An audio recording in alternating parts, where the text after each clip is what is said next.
My name is James Janet. I'm a Fulani artist and I've wrote few songs so far. Okay, my inspiration, I normally read my Bible. So there is a Fulani Bible. So while reading them, I get my songs from there.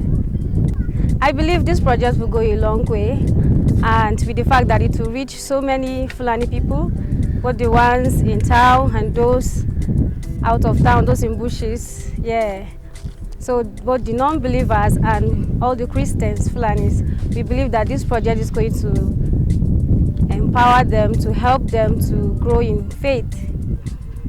Okay, my encouragement to the Fulani, I believe that this project is going to do a lot of things in their lives, and therefore I urge every Fulani out there, be you a Christian, a Muslim, whatever you are, as long as you can listen to these songs, pay attention, listen, and I believe that God will see you through, and then you will come to salvation.